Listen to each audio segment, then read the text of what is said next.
مساء الخير.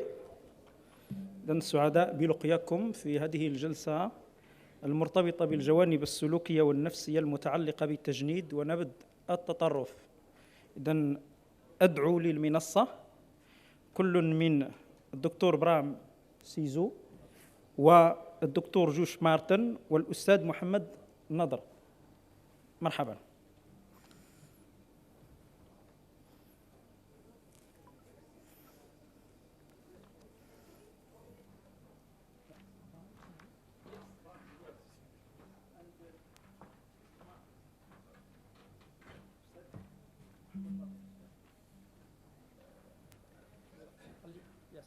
Some minutes I give you the part. Okay, you take your place. Yes.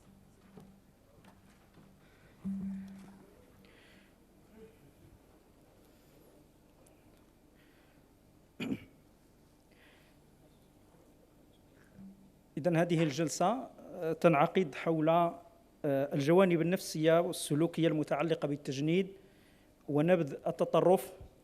هذا البعد يعني النفسي والسيكولوجي الذي أصبح اليوم مهما في مختلف دراسة أي موضوع مرتبط بالإنسان. فعلم النفس أو الدراسات السلوكية والسيكولوجية عرفت تطورا كبيرا في دراسة الإنسان وفي دراسة التطرف والتجنيد ونبذ هذا التطرف. لذلك نستقبل في هذه الجلسة خبراء لتقديم عروض حول هذه الجوانب وأهميتها، خصوصا نعرف أن الدراسات المتعددة التخصصات اليوم هي التي تطغى في مختلف المجالات. فنجد الدراسات السلوكية والدراسات التربوية والدراسات العصبية التي تحاول دراسة تطور هذه الظاهرة وكيفية تشكلها وكيفية نمو هذه الظواهر من خلال الإجابة عن أسئلة متعددة. إذن يسرنا في هذا المساء أن نستقبل بداية الدكتور برام سيزو ليقدم عرضه، وهو طبيب نفسي وخبير دولي في التطرف العنيف والصحة النفسية بمملكة الأراضي المنخفضة المتحدة. لك الكلمة دكتور سيزو. You can. Yes.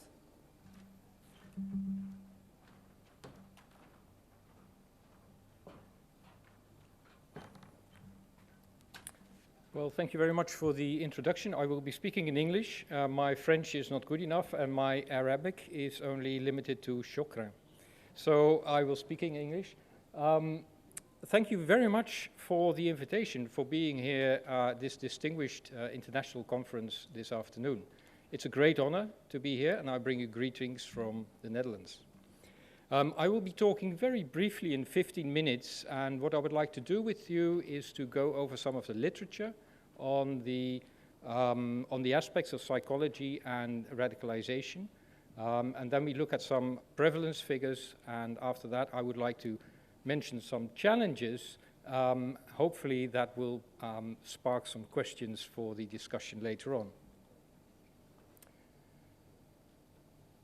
So if we look at the research into aspects of psychology and radicalization, what we see is that since the 70s, there was research into why does somebody commit a terrorist attack. And it's obvious when something like that happens, a terrorist attack, that it's shocking and that people attribute the reason for committing such an atrocity to somebody's mental state. Now that is, and we briefly talked about it, that is basically what we call a fundamental attribution error. And it's not serious because we all do it. When something happens outside, which we are unfamiliar with, our first reaction will be to think that it's something to do with the mental state of the other person, instead of asking, what is the context that I do not understand? So it might be that this fundamental attribution error was reason for initially attributing the terrorist mind to psychopaths. So the research was basic, and it said all terrorists are psychopaths. Now later that developed into a new form of conviction about terrorism, and there people said, well, if people commit terrorist attacks, there must be something wrong, something must have gone wrong in their youth, and they must have developed a personality problem, which is narcissistic. So then you get a a sort of mode that people said terrorists have a narcissistic personality disorder. Now, all these different types of research that were published since the 70s were reviewed by other scientists. One of them was Viktorov, who in 2005 published what is called a meta-analysis.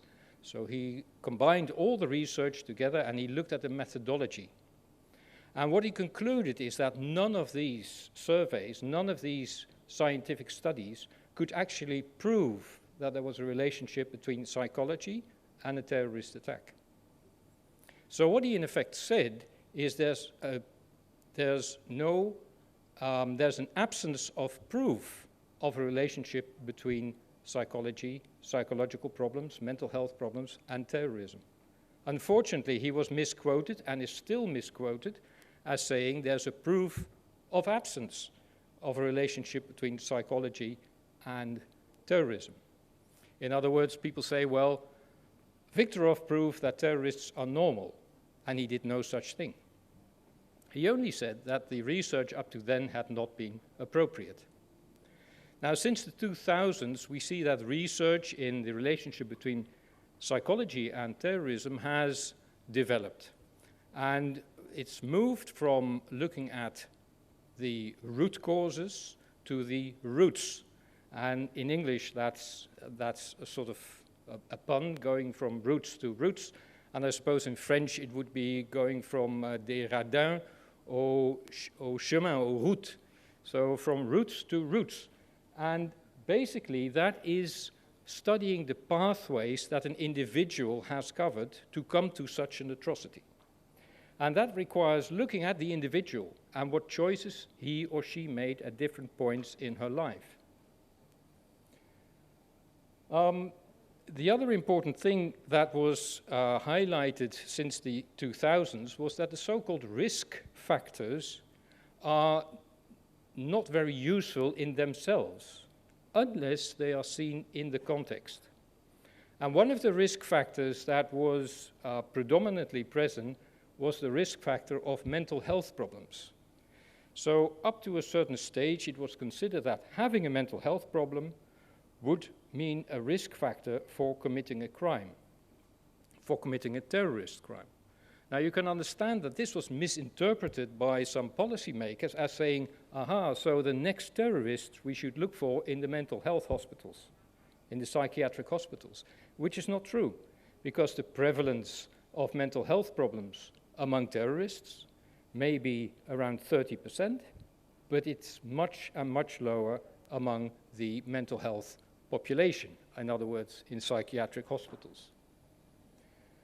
And finally, what the research since the 2000s shed light on is that we talked about terrorists up to then, but it is a very diffuse and heterogenic word. It can mean the bomb maker, it can mean the recruiter, the administrator, and so forth. And also, it can mean somebody who acts alone, the so-called lone actor, or it can mean somebody who acts in a group.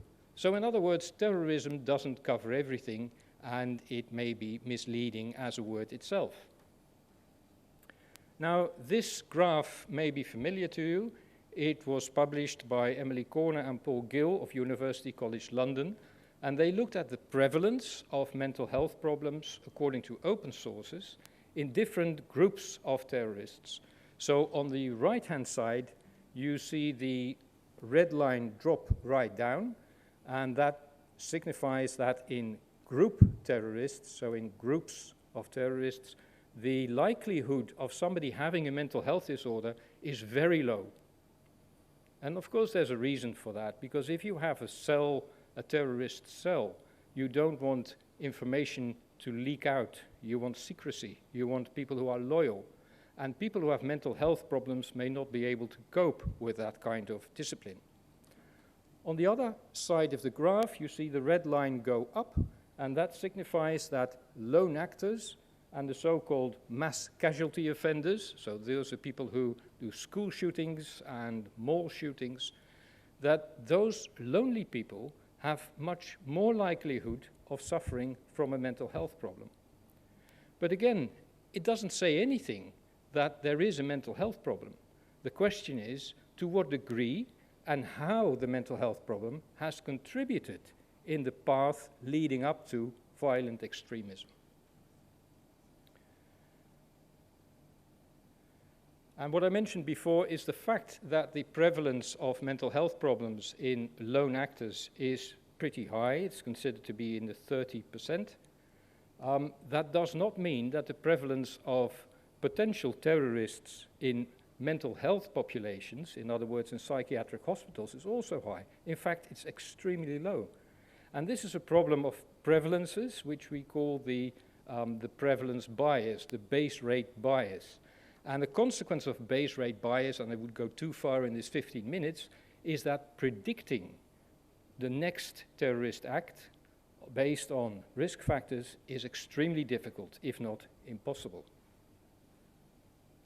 Now, here are some figures of the prevalence of mental health problems in the population of Dutch terrorists who are incarcerated in the prison. And what we see on the left-hand side is that these 82 terrorists, that about 66% of them had a previous criminal history before being convicted for terrorism. And of these 66%, we see that almost half had mental health problems. And if we look at the population, in other words, the red part of this left-hand graph, which is expanded on the right-hand side, you see that what were these earlier convictions made of? They were basically made of property crimes and violence crimes, which is the yellow part.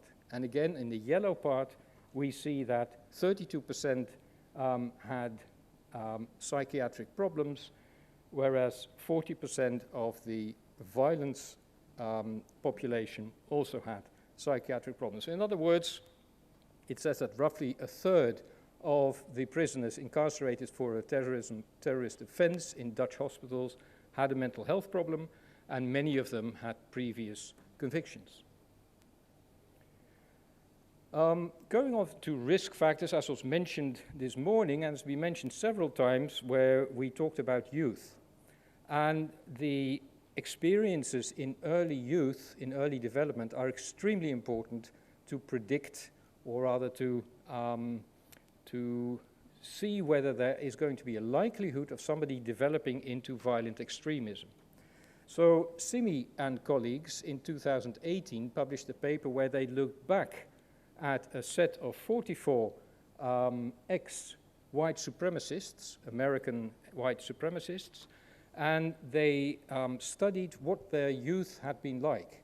And the figures are too small to see probably for you, but the two tables show that a significant number of these ex-white supremacists had had a very bad youth, with violence, sexual abuse, and parents who had been addicted to alcohol.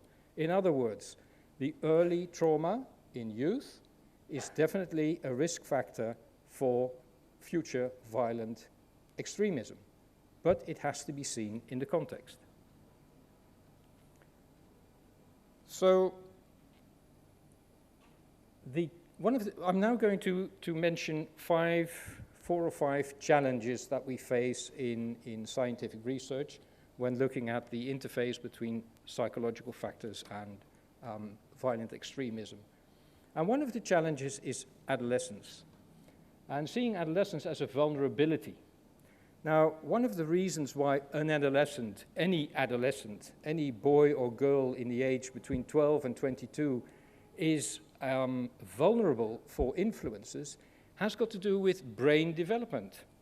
Our brains develop first right after birth, in the first years after birth, and again in a second spurt of development in adolescence. And what happens is that the brain areas don't develop at the same pace, which means that the part of the brain which develops, which has to do with reward, with doing things that are nice, which you find rewarding, develop faster than the part of the brain in the front of the brain, the frontal cortex, which has to do with reason, with sensible action, with thinking, well, it may be very exciting, but I probably better not do it. That lags behind. So what you get in adolescence is you get children who are very experimental, who want to try out new things, who show risky behavior. And that is basically a good thing, otherwise they would never develop into adulthood. But on the other hand, it's also a vulnerability for them being influenced by others and recruited into doing risky things. Also in adolescence, children actively look for an identity. And they look for a peer group and role models. And they feel generally insecure in this phase. They feel discontented, and they easily perceive injustice. And there's a protest against parents and law and order. Now, these are all very normal things, but you can imagine that these things might also be misused by recruiters, especially when children are in their adolescence. Now, another challenge is the fact that there is a very weak relationship between attitudes and behavior. So we might think of, for example, an extremist idea or an ideology as in a very firm way. We might affiliate with it. We might think it's a good thing, but that has nothing to do with how we behave. So these two researchers, Macaulay and Moskalenko, they published a paper illustrating this, and they said basically we all have in ourselves two pyramids. One is an attitude pyramid, an opinion pyramid, and the other is an action pyramid. And the relationship between both is very weak. So if we look at, hypothetically, 3 children or 3 adults called John, Emma, and Theo, John may have a very sort of medium green bar, which means he is reasonably radical in his opinions, but in his actions he's much more radical. Whereas Emma may have the same radical opinions, but in her action is almost not radical. And Theo is a bit of the same. So you see there's a discontinuity between opinions and action, which makes it extremely difficult for policymakers to predict who will proceed to act violently. Another challenge is the psychosocial radicalization models. Now, ever since the 50 years, a lot of models have been published, and one of the famous models is the staircase model. And basically, the staircase model says that on your path to violent extremism, you proceed from first acquaintance with a radical ideology, and then you consider your options, and then you search for a target, and so further. So you sort of step up the ladder, and when you're on top, it's the violent act. Now, this suggests that there is a chronological order to these steps. And in policymakers and in law enforcement agencies, the misconception is that if you're at a lower step, you don't need to worry because there's still lots of steps to go. Now, this is dangerous. This is a danger of these models because in actual fact, what we see is that people can move all over the place in a very short time, as we heard this morning. In a very short time, in a period within 24 hours, you can radicalize. So it's very dangerous to stick to this stepped care model. Now, another model is the trigger factor model, which is something of the same kind, which says there are 3 phases. You go from sensitivity to group membership to action. Now, this also suggests a logical and almost rational chronology in the different phases. And that can also be misleading. And the authors of this model say, well, there are certain risk factors, certain trigger factors, which may push somebody over the edge. For example, personal uncertainty or relative deprivation, friendship, or death of friends. And each of these trigger factors is not wrong, but it's not the only solution. The reality is much more complex than that. So going back to these radicalization models, the last 4 models, they do offer material for future research because they focus on the subjects themselves. They focus on the young men and young women who are radicalized.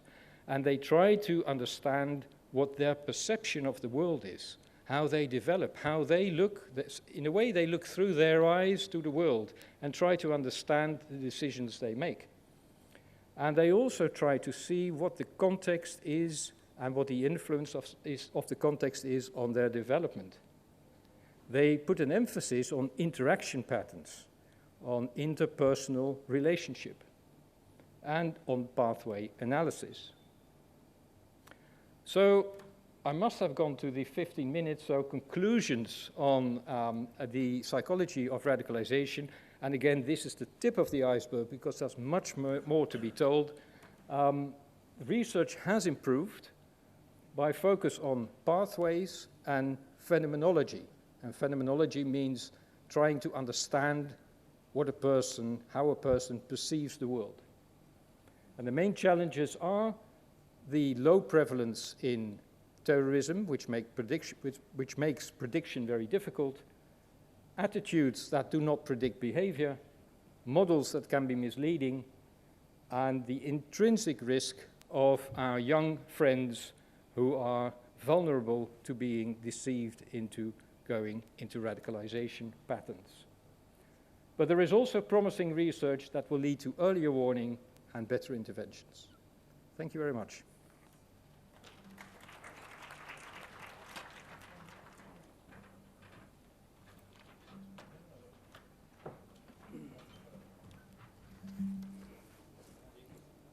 بدنا نشكر مستر سيزو على هذه المداخلة القيمة حول البعد يعني النفسي للدراسات التي تحاول مقاربة الإرهاب ويعني اقتراح تصور لعلاقة الاضطرابات النفسية بمختلف مكوناتها ودرجاتها بالاضطراب. إذن ساهم الأستاذ سيزو بتقديم دراسات يعني ذات قيمة علمية وتحتاج إلى يعني تجريب في بيئات أخرى. لذلك فهذه العلاقة بين الجانب النفسي والإرهاب يعني تعتبر اليوم يعني جذابة للدراسات العلمية ويجب أن نشتغل عليها بشكل كبير جدا. إلا أن الدراسات لا زالت تركز على دراسة العلاقة الارتباطية يعني بين متغيرين بين الصحة النفسية وبين. إذن نحن في حاجة إلى دراسات أخرى طولية يعني ديفلوبمنتال يعني لدراسة هذه العلاقة بين مختلف المتغيرات المرتبطة بظهور ونشأة التطرف يعني خصوصا في المراحل النمائية من الطفولة إلى المراهقة وهكذا ذلك. إذن هناك نظريات كثيرة تطرق إليها مستر سيزو في العلوم العصبية وبالتحديد في دراسة المراهقة، حيث أن المراهقة تعتبر مرحلة يعني تخضع لدراسات عديدة جدا خصوصا في العلوم العصبية وأمام تطورات التي تتحدث عن نظام المكافحة العصبية والتي تتحدث أيضا عن اتخاذ القرار وعن المناطق خصوصا الجبهة القشرية الأمامية المسؤولة عن اتخاذ القرار والتي تعرف بعدم النضج في هذه المرحلة. كما أن هذه المرحلة كما سميت في علم النفس بشكل عام هي مرحلة الأزمة.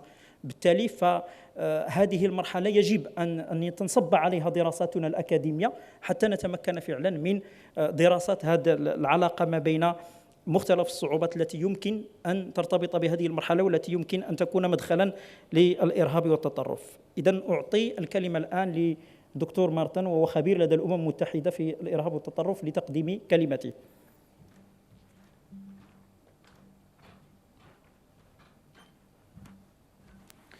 شكرا جزيلا للأستاذ. السلام عليكم ورحمة الله وبركاته.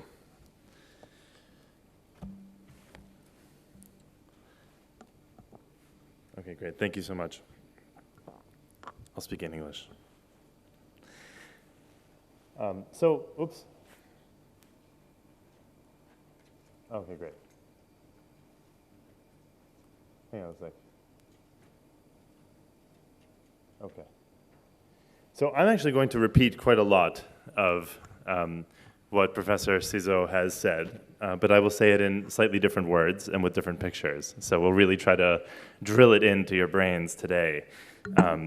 So I am an independent expert working on issues of extremism and civil conflict from a behavioral science lens.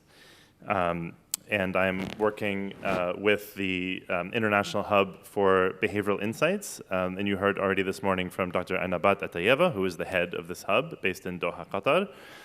And I had the pleasure and the honor of helping to bring the Academy program that she talked about into the world over the last year.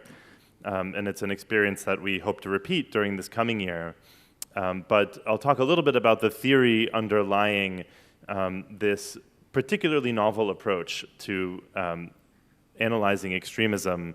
Dr. Anabat already mentioned the 3 different disciplines that go into the behavioral insights approach that the hub is using, those being behavioral economics, social psychology, and mental health, or you can think of it as clinical psychology in general. And so I'll talk a little bit about just the overall philosophy of this, I think, rather unique approach to analyzing this issue that we all care so much about. So I'll start here. So evidence really is piling up that what we think does not matter as much as what we do. Right? We've heard a lot about attitudes. We've heard a lot about beliefs, and we've heard a little bit about behaviors. Now, Dr. Cizo was saying a minute ago that we know that there is a disconnect between what people believe and what they say they believe, and then, of course, what they do after they say those things. These things are not equivalent. They can, in fact, be very different. And what we have to try to understand is, in fact, what are the determinants of what people do? Because while we might care about what people say and what they think, eventually it's what they do that most of the social consequences, the social costs of extremism arrive, right? I mean, it's important for all of us. We all would want to live in a society in which people are well disposed to getting along and to sharing opinions, and where we don't have polarization and misinformation and faulty beliefs. I think we all would want to live in an idealized society like that. However, the society we have, whether or not it meets those characteristics, in one in which there is still the danger, quite literally, of people pursuing what can only be described as irrational action, regardless of their thought patterns. It may very well be a rational thought pattern based on their beliefs, but in fact the action itself cannot be disputed as an irrational action. And so how do we deal with the confusion that that creates? How do we deal with the need to focus on behavior and on what people do, even if it comes at the expense of really deeply analyzing what it is that they are thinking and what they are feeling and what they are believing at the same time? So here on the left is an example from a paper published by the US Institute of Peace a few years ago that looked at pro-democracy, nonviolent demonstrators in Algeria and also in some other countries in the region, and analyzed the emotional profiles of these people through surveys and through other means as well, and looked at what their levels of certain emotions are, things like anger, things like dissociation, social exclusion also came into it. And what they found is that the profiles of these pro-democracy demonstrators matched up very closely with 2 other groups of people. One are people who join violent extremist groups, and another are people who join non-democratic protest movements of a non-violent character as well. So what do we learn from this?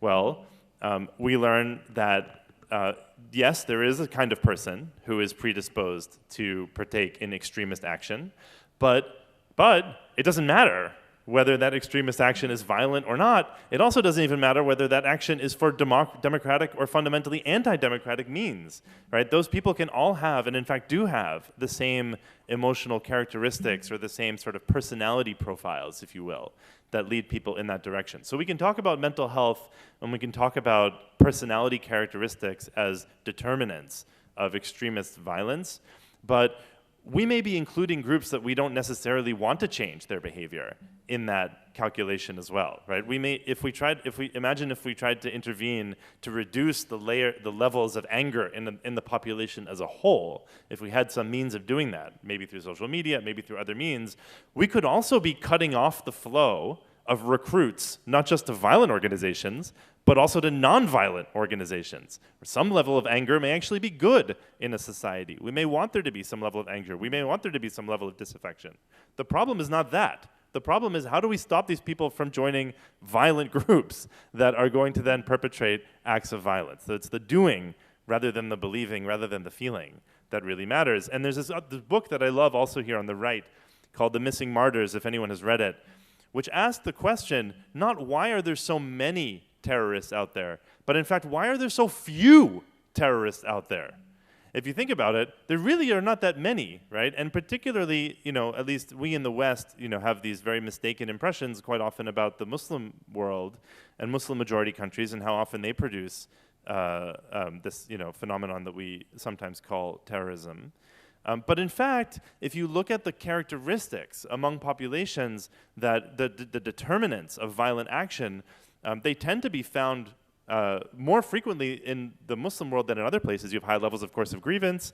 You have, high levels of poverty relative to other countries, of course. But what you have is actually very low rates of violence in these countries compared to in other societies. So why is that, right? Why is that? We have to really change the way we think about this problem from being one about ideology, first and foremost, and emotional and personality characteristics, to being one that is really focused on what people do, on the actions that people take and how we prevent those. So here's Bram mentioned a bunch of models. There's a nice little sentence that you often hear spoken, which is, it goes something like, all models are wrong, but some are useful. So all models are faulty in the way that they depict the world, but some of them, in fact, most of the ones I think that will be presented today, have at least some relevance for different aspects of this question. So one that I really like is by Jutta Clausen, who's a Danish academic in the US. I didn't see on your list, Bram, but you might want to consider adding this one, which is a behavioral model for how to think about the pathway towards extremism. And what Jutta has done is she has interviewed hundreds, and she's not the only one to have done this, but her work I think is particularly relevant here. She's interviewed hundreds of former extremists that have been part of violent movements and has documented the different stages of their pathway from the moment at which they were, at which they took a first step, let's say, towards radicalization, to the moment at which they pursued some action which had a violent character. And those violent actions are the ones in red at the end. Now, you don't have to read this, you don't have to see what all these are to know that there's quite a lot of similarity here. There's certain generalizable steps that you can pull out of an analysis like this. So if you actually going from the right to the left, you end up with violence. Before violence, all those yellow ones are things that have to do with intentional actions that lead to violence. So you withdraw from society, or you engage in training, for instance, express a desire for action. The green ones are things that are further upstream than those, that are really more about lifestyle changes. And then the blue ones, all the way over to the left, are all actions that if any one of us in this room took, none of our friends and none of our relatives would report us to the authorities. I mean, these are all very normal things to do, some of which are things like searching for authority figures, looking for new sources of information. I mean, how many people in this room have looked for a new news source of information in the last month? I bet most of us have, right? Especially with all of the events going on in the world, in Gaza and in elsewhere. I'm sure many of us have tried to expand our horizons and the type of news content that we're absorbing. How many of us knew that some algorithms would assign a pretty high predictive score to our propensity for engaging in violence based upon that activity? But in fact, that is the case. Doing these types of activities that have no violent character whatsoever, nobody would associate them with violent outcomes, and yet they end up being quite highly predictive of the likelihood of ending up in a violent situation. So you can take this model and you can summarize it in a pathway model, the type of staircase model that Bram was talking about earlier. This is our version of this at the BI Hub. We undertook this exercise, and we tried to stylize a model based on the actions that people take, not just based on Jutta's research, but also other models and other work that has been done in this field. And so what's interesting, Bram said, sorry to make so much reference, Bram, to your talk, but I think it's so relevant here. So Bram said that often what we don't recognize as people who work in this field is how short the steps can be between any one of these behaviors and then engaging in violence. I'm here to tell you that they can also be much longer than we often think of this process. So in fact, we think of the pathway to radicalization as something that happens within a year, but in fact, Yutz's research and others suggest that it can take as long as 36 months.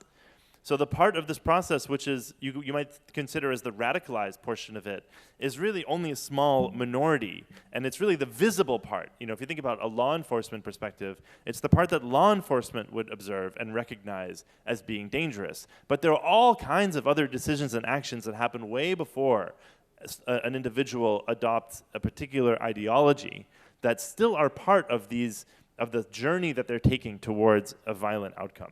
And so things, again, like seeking authority figures, looking for new sources of information, also people that have a mental health condition, right, looking for help for that mental health condition. All of these are things that matter very, very early on to the pathway.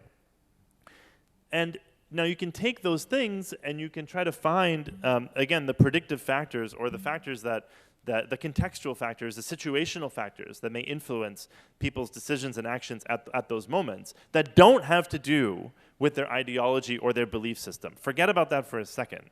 Think about some of the other factors, contextual factors that intervene here. So for instance, when you're removing yourself from your family, we call it the radicalized stage, again, without any reference to ideology, but community networks of influence matter, group identities matter, narratives matter to that. In the pre-radicalized stage, when you're looking for authority figures, right, the online environment matters. It matters how that environment is structured. And in fact, there's very new research from even just the last couple of months. There's a paper that, I had a slide here about this paper, and then I think I sent the wrong slides to the organizers, for which I apologize. So I'll just talk about it to you rather than show it to you. But there's a new paper which does something fascinating. It looks at, it's a paper built on data from Facebook, in which they showed two different types of ads on Facebook to vulnerable populations in Bangladesh. And the first ad was one that emphasized community harmony. So it said we are all Bangladeshis, and it's very important for us to live together, work together, and we are all in this together. And it really emphasized this idea of community togetherness. The second ad was one that was emphasizing religious tolerance, and it said all religions are religions of peace, and it had religious leaders from each of the major faiths in Bangladesh asserting this message. And so think for a second about which of those you think got more engagement. Well, it turns out that the religious tolerance message got by far the least engagement. Almost nobody clicked on it, almost nobody shared it, almost nobody liked it, almost nobody commented on it. The message about community harmony got all kinds of engagement. It went through the roof, much higher than any other ad that they tried. Now, what's interesting is that it wasn't simply a horse race between these two types of ads. They also had a third category, which was they got both ads. They had an ad that combined both messages together, and that one performed about as well as the community harmony message by itself. And what's interesting is that it wasn't just the engagement. The engagement seems to also have led to a much decreased likelihood of supporting violent extremists in the community as well over time on a survey. And so you can see the impact of the online environment in this way and the type of messages that we're exposed to and these are coming from authority figures, I should say. So at this moment when people are looking for authority figures, they're looking for new sources of information, and if they're doing so online, there are some strategies that we can use, actually, to try to prevent people from advancing onto the next phase. So we're looking for more of those. Unfortunately, research like that is few and far between, and it should be much more. And if any of you are working for funders that are interested in supporting research in this area, now you know where to concentrate your attention. So once you go down from the predictive factors, now you have a whole body of literature, scientific evidence, thank you, almost done. The whole body of scientific evidence you can turn to, and this is why we get this focus on mental health, which appears at different points in the spectrum, social psychology, which has its greatest relevance in the middle, where people are forming identities and they're withdrawing maybe from their family and associating themselves with new groups of peers. That's when you get social psychological interventions that can have potential. And of course, you have behavioral economics almost all the way around, because people are always making decisions and they're always taking actions, and we always need to understand the subtle ways in which those can be influenced. So I'll just talk quickly about the Academy very briefly. So the Academy combines two aspects of the domain of behavioral insights. There's the thematic content, there's knowing what science you want to use on the one hand, the insights themselves, but we can't dissociate those insights from the methodology that produces those. So when we're teaching practitioners, like perhaps many of yourselves fall into this category, it's not enough just to pick out one particular insight or write down one thing that you heard an academic say about how human behavior works. You have to have a method in your head that you're well practiced in to help you take that insight out of the literature and apply it in the work that you're using. And it's a very, very important methodology for problem solving that we really tried to teach. So we combine that in this Academy. These are some photos from the first version of this. And it had these two components in it. So there was a thematic workshop and then a design workshop where we gave people practice in actually applying these methods in their work, whether they're working in prisons with former extremists, or whether they're working in schools with at-risk youth, or any other place, or even maybe doing interventions online to prevent misinformation and disinformation. Anyone can benefit from these type of insights. But again, the methodology is just as important. And we brought, really some of the foremost experts in the field, again, social psychologists, mental health experts, and behavioral economists as well. And I could say a lot about each of the different components of the program. The idea was really to support people. I think I'll just skip through this. The idea is really to support, well, maybe we can just do this really quickly. The idea is to support people not just in learning about these disciplines, but in actually applying what they've learned in the field and in the real world. It's about bridging the research with the practice. So there was an initial academy, but then there are a number of follow-up steps planned to really help people translate this knowledge into action. So I guess I'll leave you with that. I guess I'll leave you with that, and we can move on and talk about any of this in the discussion if you're interested in more detail. Thank you.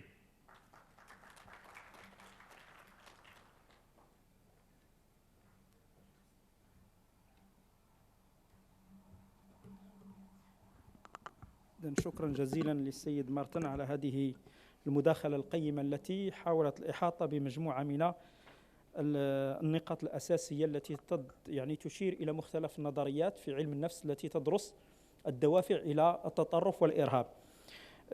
لذلك فهذه النظريات كما أشار السيد مارتن إذن فيها تطورات وتغيرات وتحولات مفاهيمية جذرية تقريبا، من النظريات التي كانت تركز على الحتميات النفسية والتي كانت ترجع الجريمة أو الإرهاب أو التطرف إلى عوامل داخلية، ثم بدأت الدراسات السلوكية أو الاقتصاد السلوكي التي تنبني مثلا على نظرية الاختيار العقلاني، إلى وصولا إلى نظريات أخرى تفسر بأن التصرف الإنساني أو الانحراف بشكل عام تحكمه نظريات أخرى معاصرة، ومنها نظريات الفوضى. بمعنى عندما نريد أن نتتبع دراسة هذه السلوكات هناك دراسات مختلفة بما فيها الفيزيائية والسيكولوجيا والسلوكية والصحة العقلية حتى نتمكن من تطبيق هذه الظاهرة.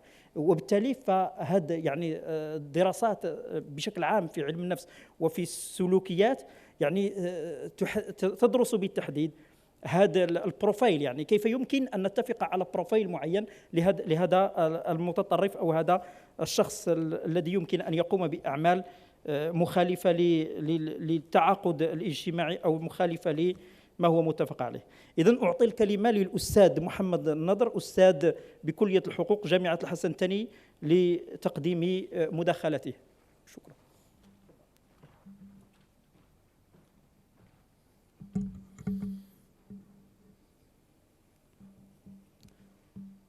السلام عليكم، سعيد بتواجدي بينكم. نشكر السيدات والسادة القائمين على الندوة. مداخلتي ستكون تحت عنوان القدرة على الاستدلال الخلقي والنزوع نحو التسامح، وهو مقتطف من نتائج لبحث ميداني حول الإسلاميين المغاربة. المداخلة ستكون باللغة الفرنسية. Le sujet est sur la compétence de raisonnement moral et la tendance vers la tolérance sont les résultats d'une enquête auprès des islamistes marocains. Avant de commencer, je vais présenter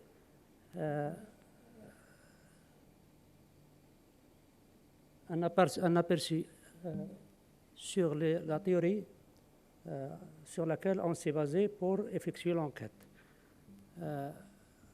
Trois grandes approches ont été développées pour définir la moralité. L'une des premières approches, la théorie de conformité de comportement. Pour cette approche, la moralité renvoie à la conformité aux règles morales d'abord et juridiques ensuite. Ici, la moralité est définie à travers une liste de choses à faire et une liste des choses à éviter. La moralité se mesure donc par le nombre de cas dans lesquels une personne a manifesté un comportement moralement incorrect et a évité un comportement moralement mauvais. La liste des comportements est généralement définie par une instance surhumaine ou interprétée par un groupe particulier de personnes. La deuxième approche est celle des bonnes intentions, qui considère le comportement conforme aux règles comme un indicateur médiocre de la moralité, mais considère les intentions morales d'une personne comme un indicateur meilleur, sinon unique. Selon cette définition, un comportement est moralement bon s'il repose sur des bonnes intentions morales ou sur des valeurs, motivations ou principes moraux. La troisième approche est celle de notre enquête, et c'est la théorie du double aspect de la moralité et du développement moral, qui définit le comportement moral comme comprenant deux aspects indissociables, mais distincts. Le premier aspect, c'est l'attachement d'une personne à certains idéaux ou principes moraux. La deuxième, c'est sa capacité à raisonner et à agir conformément à ces idéaux et ces principes.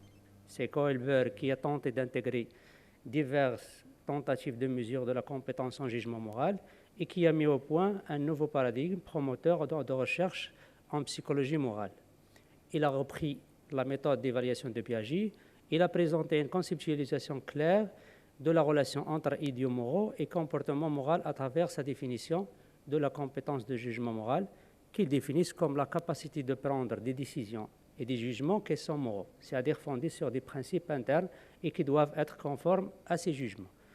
La définition de jugement moral donnée par Kohlberg signifie un véritable changement de paradigme en tant que révolutionnaire à trois égards. Premièrement, la première fois, la moralité est définie en termes de compétences, aptitudes ou capacités. Deuxièmement, le comportement moral est défini en référence aux principes moraux internes acceptés du sujet. Troisièmement, la promulgation de son jugement fait partie intégrante de sa définition. Donc, on voit sur le schéma, il y a les idées morales, le comportement moral et en définitive l'action morale. Pour être moral, selon Kohlberg, un comportement doit être guidé par des idéaux ou des principes moraux, mais pour être moralement mûr, un comportement doit également être éclairé par des compétences de raisonnement très développées. Je suis désolé.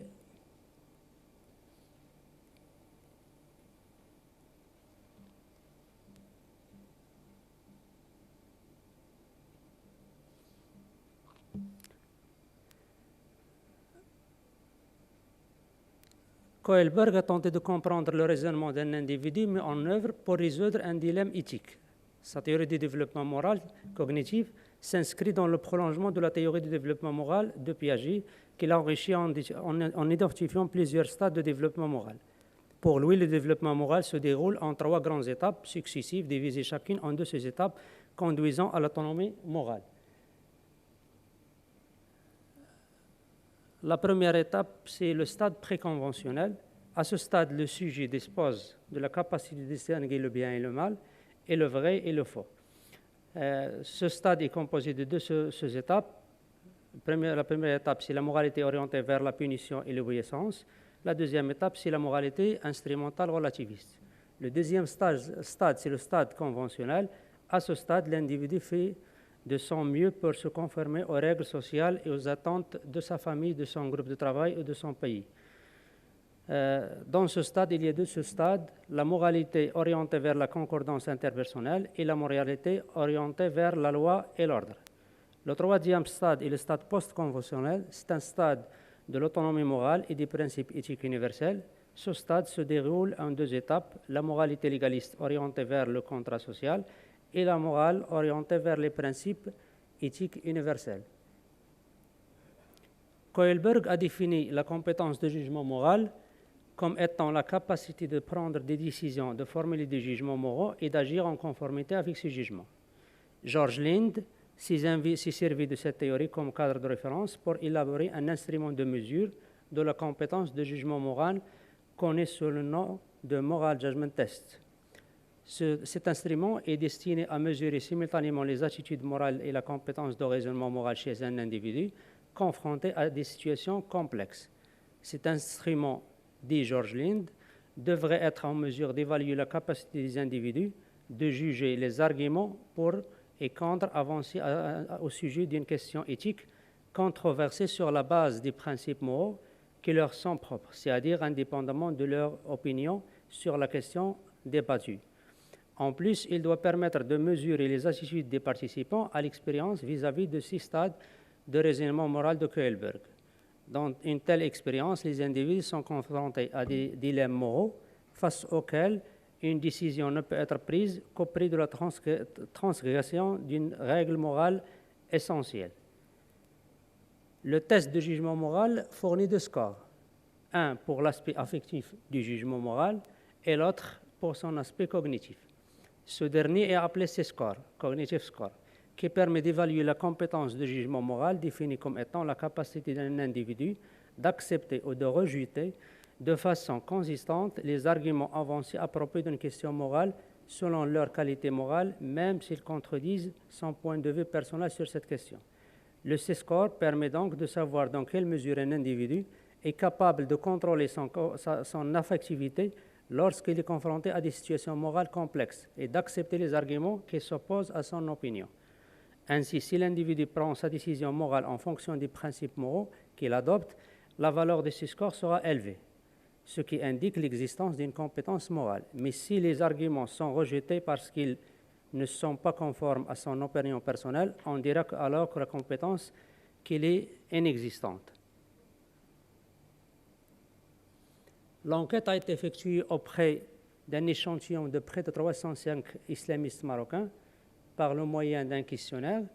La distribution a été comme suit, comme la table vous présente. Les membres du groupe Tawhid al-Islah sont 1, les salafistes sont 6 et les membres du groupe Al-Adl al-Ihsan 98. En total, c'est 305. L'histogramme suivant donne une vision. L'histogramme suivant donne une vision claire de la distribution de ces scores, cognitive scores, chez les islamistes marocains, objet de l'enquête, sans distinction de groupe. On observe que les islamistes se classent au bas de l'échelle avec la majorité proche de 0, ce qui signifie que le raisonnement moral chez le groupe est au premier stade, le stade préconventionnel.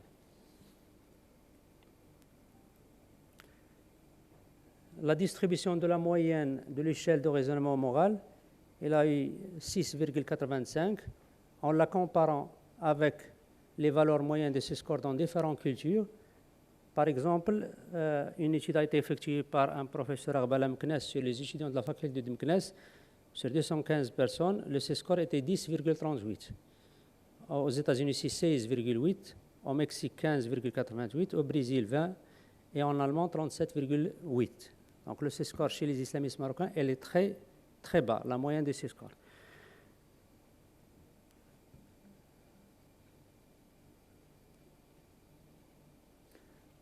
Le graphique suivant montre la différence entre les islamistes en matière de raisonnement moral. On trouve que les islamistes appartenant au Tawhid al-Islah ont un score un peu bas, 5,89, suivi des salafistes, mais les membres de l'Adl al-Ihsan ont acquis un score de 8,42. On a essayé d'étudier la corrélation entre la variable âge et la variable raisonnement moral. On a trouvé que l'échelle, le C-score chez les islamistes tend vers l'augmentation à partir de l'âge de 40 ans. Cela a plusieurs explications. Parmi elles, c'est que les islamistes ont atteint un niveau de maturité et l'ensemble des islamistes questionnés, objet de l'enquête, sont des islamistes dont l'âge est supérieur de 40 ans. Ils ont vécu des tensions avec l'État, ils ont changé de comportement et après le printemps arabe, ils ont confronté le mouvement gauchiste, ainsi de suite. Donc, ils ont développé un niveau de comportement moral.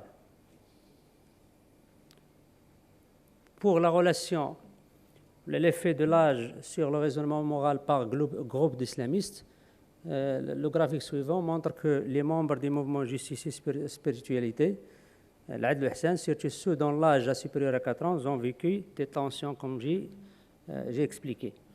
Et on voit que les salafistes, la tendance reste la même malgré l'évolution de l'âge.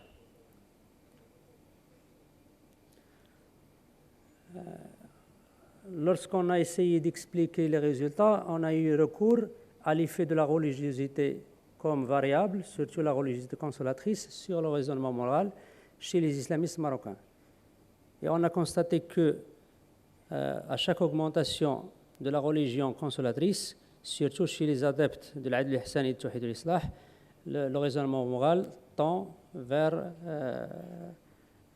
la diminution. Donc, la religiosité il est en disconcordance avec le C-score. Sauf pour les salafistes, qui la courbe est stable, vu que malgré l'âge, elle reste, malgré la religiosité, la tendance ou le résultat du C-score reste le même. Pour l'effet de la variable collectivisme sur le raisonnement moral chez les islamistes enquêtés, on trouve que à chaque fois que les individus tendent vers l'individualisme, leur C-score s'augmente. Mais à chaque fois que les islamistes ou l'individu tend vers les valeurs collectivistes, le raisonnement moral baisse. Ça peut être expliqué par la tendance vers l'obéissance dans les structures islamistes, surtout les écoles islamistes ainsi que les guides spirituels, donnent aux adeptes pour être conformes aux textes religieux, ainsi de suite. Pour étudier la tolérance des islamistes vis-à-vis de certains groupes sociaux, on a utilisé l'échelle de Sullivan sur le groupe moins désiré, Least Liquid Group. Cette échelle est un modèle technique théorique des variables qui contrôlent directement ou indirectement les sentiments de tolérance et intolérance. C'est la version modifiée de l'échelle des groupes moins aimés, le même outil utilisé dans l'enquête mondiale des valeurs World Value Survey. Et on a essayé après de voir la corrélation entre la tendance vers la tolérance et le raisonnement moral. Le graphique suivant montre que les islamistes sont d'accord sur l'intolérance envers les homosexuels avec 96%. Donc la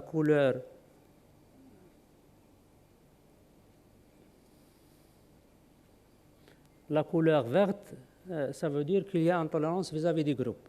Premier groupe, c'est les chiites. Deuxième, les socialistes. Troisième, les membres extrémistes du mouvement amazigh. Les défenseurs du capitalisme libéral, les chrétiens, les salafistes djihadistes, les défenseurs de l'avortement, les immigrants subsahariens, les homosexuels, les athées et les juifs. Donc chaque couleur en couleur verte, ça veut dire que les islamistes ont une tendance vers l'intolérance vis-à-vis de ces groupes-là suivant les résultats de l'enquête. Mais en rouge, c'est le groupe le plus qui a eu le grand score de l'intolérance. Si on a essayé de distinguer entre les groupes, on trouve que les salafistes ont une tendance à l'intolérance pour l'ensemble des groupes étudiés, sauf pour les immigrants subsahariens et les chrétiens. Mais l'ensemble des scores des salafistes dépasse les 50% de l'intolérance. Pour les autres groupes Tawhid ou l'Islah, on trouve les homosexuels suivis par les athées, suivis par les salafistes djihadistes. Mais pour les membres de l'Al Hassan, on trouve que les homosexuels en tête, suivis par les athées, deuxièmement, et par les chiites en troisième lieu. Les résultats de l'enquête ont montré une corrélation positive entre la tendance vers la tolérance et le raisonnement moral. À chaque fois que ces scores augmentent, la tendance vers la tolérance augmente. Merci beaucoup pour votre attention.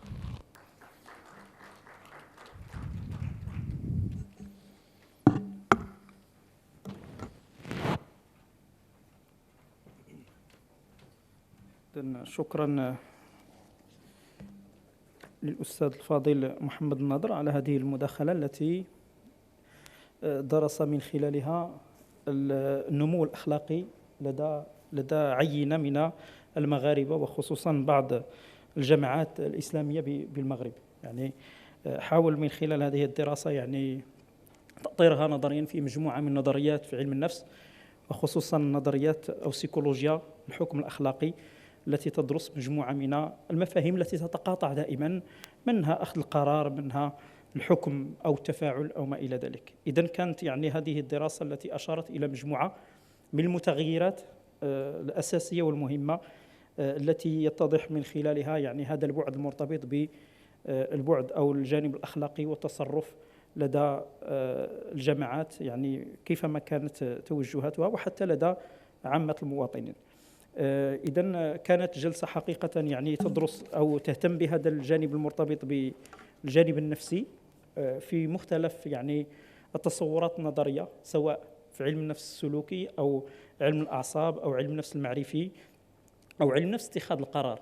هذه النظريات التي تحاول فعلا تأطير الظاهرة وأن ترسم لها يعني تفسيرا، أن تقدم تفسيرا لهذه الظاهرة التي ربما منذ 2010 ستعرف الدراسات تحولات عميقة في دراسة الجريمة ودراسة التطرف ودراسة الانحراف. وسيتفق علماء النفس إلى حد ما حول تصور بأننا في حاجة إلى رسم معالم متلازمة الانحراف، بمعنى يجب أن نعرف هذه المتلازمة وأن ندرسها وعلى أنقاض هذا يعني التحول الباراديغمي، لأن هناك تحولات باراديغمية. النموذج السلوكي يعتبر باراديغم في دراسة الجريمة، وأيضا الباراديغم النمائي سيبزغ يعني منذ كتابة مارك لوبلون لمقالته حول تصور للسلوك المنحرف أو السلوك الجانح، كيف يتطور، كيف يظهر، ثم كيف يتراجع هذا السلوك. ونحن في حاجة إلى هذه الدراسات، لأنه تبين بأن الدراسات يعني التي تدرس العلاقة الارتباطية هي دراسات لا يمكن تعميمها، وحتى استنتاج قوانين من خلالها تحكم السلوك الإنساني ظل يعني متمنعا أمام علماء النفس. لذلك هناك دعوة صريحة إلى ضرورة دراسة هذه الظواهر بطريقة نمائية، بطريقة طولية، بمعنى إذا أردنا أن نبحث عن الإرهاب، إذا أردنا أن نبحث عن التطرف، فإنه يوجد في كل مكان، في كل زاوية، في كل تصرف ولو كان بسيطا. لذلك فعندما رسم علماء النفس متلازمة الانحراف للجريمة، لأنه لم يتم الاتفاق على أساس أن هناك يعني تصور مكتمل للجريمة، ولكن يمكن أن نتحدث عن تصرف الانحراف، وبالتالي يمكن دراستها من أبسط سلوك. مثلا يعني حتى مثلا إذا مثلا خرقت مثلا قانون السير أو إشارة المرور، فهذا يعتبر سلوكا منحرفا. يعني يمكن أن نرسم من خلاله مسارا نمائيا، لأنه يمكن أن نتنبأ بأن هذا السلوك أو هذا التصرف يمكن أن يندرج في خانة السلوك المنحرف. بالتالي هناك يعني تغير كبير جدا في محاولة دراسة هذا التصرفات المنحرفة ورسم الميكانيزمات المتحكمة فيها، لأنه هناك نظريات وهناك نماذج، يعني مشكورين المتدخلين عليها حيث أشاروا إلى النماذج المختلفة التي تركز إما على المواقف أو على الفعل، وهذه النماذج تفسيرية لها قوتها ولها رهينيتها. وأيضا لأن عندما نتحدث عن الإنسان نتحدث عن آليات متغيرة في الزمان والمكان، ونحتاج إلى مختبرات كبيرة ترصد هذه الظاهرة من خلال دراسات طولية. إذن هذه المداخلات أحاطت ببعد مهم جدا، هذا البعد المرتبط بالجوانب السلوكية والعصبية أيضا، حيث أن ظاهرة التطرف مرتبطة أيضا بمجموعة من الفرضيات المطورة اليوم في العلوم العصبية وخصوصا في علم النفس العصبي. لذلك ربما هذه دعوة ومشكور عليها يعني المنظمين منظمة الإيسيسكو والمرصد يعني البحث في التطرف والإرهاب الذي يرأسه الأستاذ البروفيسور مصطفى الرزرازي. إذن صراحة هذه دعوة صريحة لكل الباحثين، نحن كأساتذة في الجامعة وباحثين دوليين وخبراء لنشترك في رصد هذه الظاهرة خصوصا في المجتمعات التي تسمى مجتمعات نامية بين قوسين. وبالتالي هذه دعوة صريحة إلى التركيز على هذه الأبعاد، يعني البعد النفسي والبعد الاجتماعي والبعد السلوكي والبعد العصبي، من أجل رسم معالم لتطويق الظاهرة من جهة ولفهم كيف يمكن أن نتفادى مثل هذه الظواهر في المجتمعات. إذن أفتح باب المناقشة، إذا كانت هناك مداخلات نسجل الأسماء وسيتقدم السادة المحاضرون بتقديم إجابات حول استفساراتكم. إذا كانت هناك بروفيسور مولاي مصطفى الرزرازي.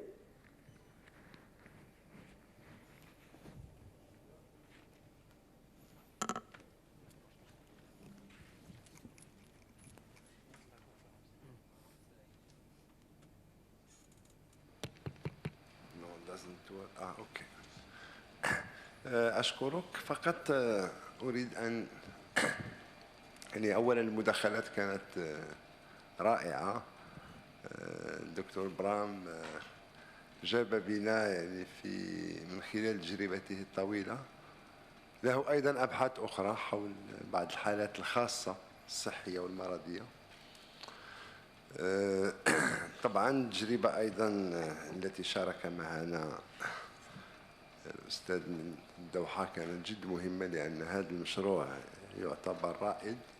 فقط أذكر أن الأمم المتحدة والفعاليات الدولية مثل المنتدى العالمي حول التطرف حول مكافحة الإرهاب حاولوا خلال 10 سنوات الأخيرة أن يشتغلوا مع فئة الأخصائيين الصحة النفسية، لكن المشروع للأسف تعثر.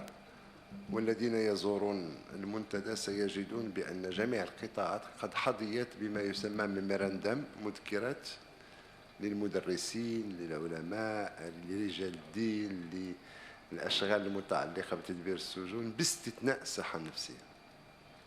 وهذا بالفعل يعني مبادرة مكتب الأمم المتحدة لمكافحة الإرهاب يعني بالدوحة كان في وقته أيضا في تقديري الشخصي، وهذا يرتبط بمحور الندوة. يعني اختيار محور المعرفة قدرنا ربما قد أخطأنا أو أصبنا أن بعد يعني تراجع تهديد داعش حان الوقت لنقف لحظة نراجع ما أنجز من البحوث، ليس فقط في العلوم النفسية والعصبية والسلوكية، ولكن كما سنرى في الجلسة القادمة وجلسة غد الصباح يعني معارف جد متعددة، مقاربات من العلوم الاقتصادية، من العلوم الاجتماعية، من العلوم التاريخية، من منظور الدراسات الإفريقية. يعني نتشارك مع الزملاء لحظات لمراجعة ما كتب، لحظات لمراجعة ما حققته العلوم الإنسانية والاجتماعية حول هذه الظاهرة. ويجب أن نسأل أنفسنا سؤال صريح: هل توفقنا إلى أي حد أن المعرفة الاجتماعية كانت في مستوى فهم الظاهرة، أم أننا قمنا ما يسمى باللغة الفرنسية بالبريكولاج؟ للأسف أنا دائما أقول يعني من جيلي أضعنا 20 سنة نخفي عجزنا العلمي تحت مظلة العولمة. أي ظاهرة لا نفهمها نربطها بالعولمة، وهذا خطير جدا. ربما حين يتعلق الأمر بالتهديدات، حين يتعلق الأمر بالانحراف وبالجريمة، يجب أن يؤخذ الأمر مأخذ جد أكثر. ومن هنا يعني أهمية الجلسة السابقة وجلسة الآن. عندي فقط ربما سؤال من خلال تجربتي، وهناك ربما 3 أو 4 أشخاص شاركوني هذه التجربة في المغرب. يعني من خلال تجربتنا داخل السجون المغربية لاحظنا مثلا بأن المعدل يعني التكويني أو التربوي الذي هو أكثر عرضة للاستقطاب هو المستوى المتدني من التعليم دون المستوى العالي، في حين أن معدل الغير المتعلمين هو ضعيف جدا. يعني لزانالفابيت ضعيف جدا. هل هذا يرتبط بتفسير التالي على أساس أن المدخل الأساسي للاستقطاب هو القدرة على قراءة السكريبت أو النص السرد الديني أو النص الديني دون القدرة على فهمه؟ لأنه أحيانا نعمم بعض الأحكام، نقول بأنه عدم يعني مثلا الأمية سبب من أسباب التطرف، هذا ربما على المستوى التجريبي غير مؤكد ميدانيا على الأقل، بحيث أنه الذين لم يدخلوا إلى المدرسة بالمرة معدلهم لا يتجاوز 9%، في حين الذين دخلوا المدرسة الابتدائي إلى الثانوي وغادروا المدرسة يمثلون أكثر من 72%.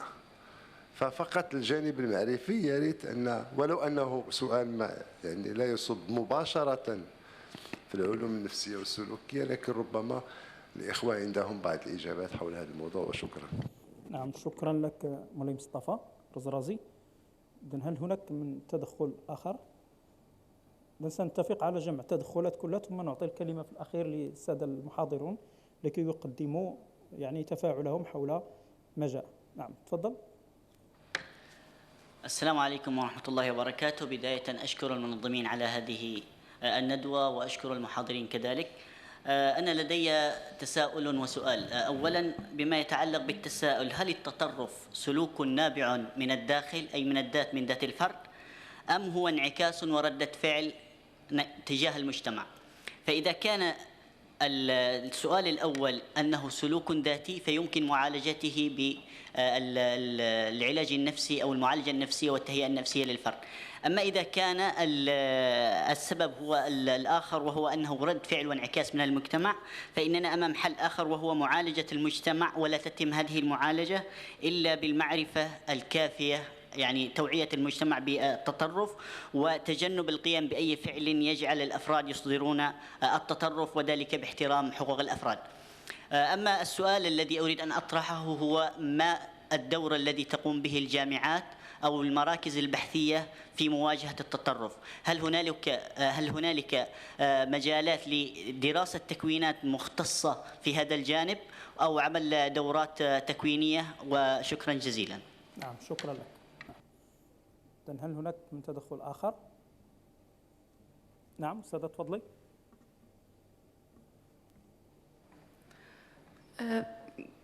Good evening. So I have 2 questions for Dr. Josh Martin. So the first one is about the role of social media in the extremism and violence. So we know that because of algorithm and the system that it works on, people used or tend to focus more on their own opinion and that don't necessarily have to find any other opposite or divergent opinion. So I would like to know what's the role of algorithm and social networks in general into creating this extremism, violence and extremism thought in general. My second question is about the role of states in extremism violence. As a response to some decisions making and the role of states in this kind of violence. For example, when states take some kind of decisions, for example, I would like to talk about Rabi al-Arabi, the Arabic Spring. We thought that it was a kind of response or reply from the population, the people, to kind of decisions that they weren't agreeing with. So here I would like to know the role of states in that kind of violence that expresses itself through the population in general and not only through a certain group particularly. And thank you. Thank you. شكرا. Yes? Yes, Mr.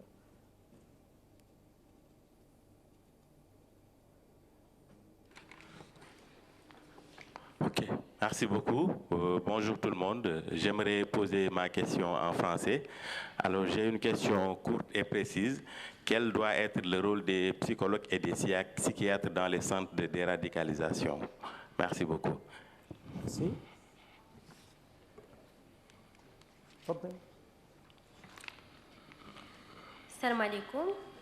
أريد أن أضيف إلى ما قاله الأستاذ الرزرازي. وحسب التجربة الميدانية كإطار في المندوبية العامة لإدارة السجون أن تدني المستوى التعليمي كفرضية قائمة كفرضية قائمة في الواقع، ولكن على مستوى التجربة الميدانية نجد أن عدد غير المتمدرسين داخل السجون المتهمين في قضايا ديال التطرف والإرهاب قليل. وهنا يطرح سؤال: هل الجماعات الإرهابية تستقطب ذوي المستوى المتدني أم هناك سبب آخر؟ وشكرا. نعم شكرا. هل هناك من تدخل آخر؟ إذن أعطي الكلمة للسادة المحاضرين لكي يتفاعلوا حول هذه النقاط، ثم أعود فيما بعد إذا كان هناك تدخل آخر. إذن الكلمة للأستاذ سيزو فليتفضل مشكورا.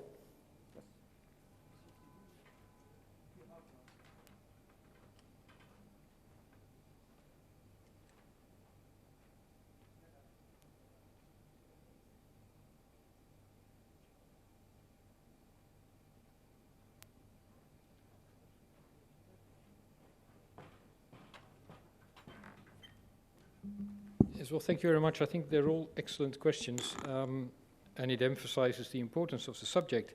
The question that I'd like to go into was the very interesting question asking for the, is radicalization a thing that comes from the person himself, or is radicalization a reaction to society? And in my opinion, it's both. And that's what makes it so complicated. So people may have the sort of predisposition to react to situations in a certain way, but there are many other people with the same disposition who will not turn violent. One of the things we're studying at the moment is the concept of embitterment. And embitterment is a very old psychiatric concept which was coined by Kreplin, which was a German or Austrian psychiatrist back in the 1800s. And embitterment is a sort of next stage to grievance. So if you're embittered, it means that there is an issue which you feel very bad about, which has got a sense of injustice about it, and for which you're fighting. You're fighting to get justice, up to the extent that you will self-destruct, either by getting yourself into trouble with the police or committing an act of aggression. So the embitterment aspect is both, it's not a personality disorder, it is a state which you get into, and I think we're all, as we're sitting here, we're all sort of vulnerable to becoming embittered if the reason in the environment, in the society, is only strong enough. And one of the things that plays a role there is the aspect of sacred values. So we have ordinary values, which is, for example, a cup of coffee, which this is not a pun, but a cup of coffee which may be valuable. If you give me $100, I will say, okay, I won't drink the coffee. If you don't want to drink the coffee, I won't drink the coffee. You know, if you give you $1, I say, no, I'll drink the coffee anyway. So these are values, ordinary values, which can be modulated by economic means. But sacred values are values like your religion. And that is something which cannot be modulated economically. And so it depends on the values which are at stake. It depends on the person you are. And it also depends very much on the society you live in. Now, the second part of the question was, how do we deal with the issue of radicalization? And your question, I don't know where you were sitting, but your question was, should we focus on therapy for the person, or should we focus on therapy for society? And I think the answer, again, is both.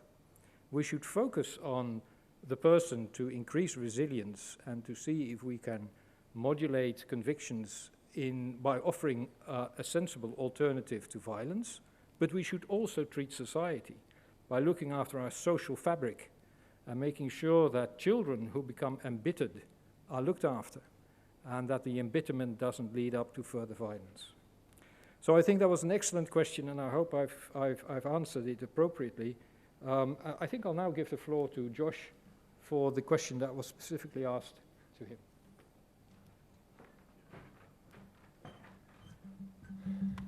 Thank you. I'll recommend two books really quickly just to build on what Bram said. The first one is by Carl Nesbitt and another psychologist whose name I'm forgetting. It's called The Person and the Situation. The Person and the Situation, which is a sort of classic psychology book, almost a textbook, if you will. It summarizes a lot of this scientific evidence on what matters in people's behavior. Is it the person who they are, their personality, their past experience, their unique characteristics, their mental health, etc., or is it the situation that you place them in? And you can basically sum up all of research over the generations in psychology as in one or either of those two camps. So I think that's a great book. And then another book that that sort of takes that insight and applies it to violence in particular is called Why We Fight, which is a recent book by Christopher Blattman, who's a professor at the University of Chicago. Those are two books I'd recommend on exactly this question. I was asked a couple things. So one of them, I think broadly, and this also connects to another question that was asked, is what can governments do? What can states do?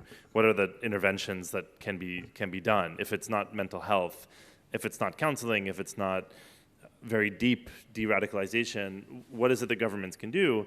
And I didn't talk about this enough really when I was showing the model of how behaviors, that means decisions and actions, lead to violence. The idea there is that if you can cut off any of those behaviors, then you can basically prevent people from making it to the next stage. And it's not always chronological, but it does broadly follow this pattern. So if you can stop people from withdrawing from their families for a period of 2 months or more or something, I forget exactly what it is, then you can prevent people then from, associating themselves with a peer group that may lead them in the wrong direction. And so imagine an intervention that is, gets people to call their mothers every couple weeks or something as a way to stop them from withdrawing entirely from their family. I mean, these are avenues that are being explored. So we're not getting deeply into people's brains. We're not rearranging their neural circuitry. We're not implanting new ideas or anything like that. We're not even countering existing ideas that they have always. Sometimes we're simply just detouring them slightly from nudging them off the path that they're on, if you will, into a different path. And there you have algorithms, and someone mentioned the social media algorithms that promote and demote certain types of content from your social media feeds. Those can be really important, right? Because they have that ability to nudge you off of your path if they're configured correctly. And I can't speak for any of the major companies that are maintaining or building those platforms because I can't speak for them, and I don't know really what their internal operations are and how they're thinking about this.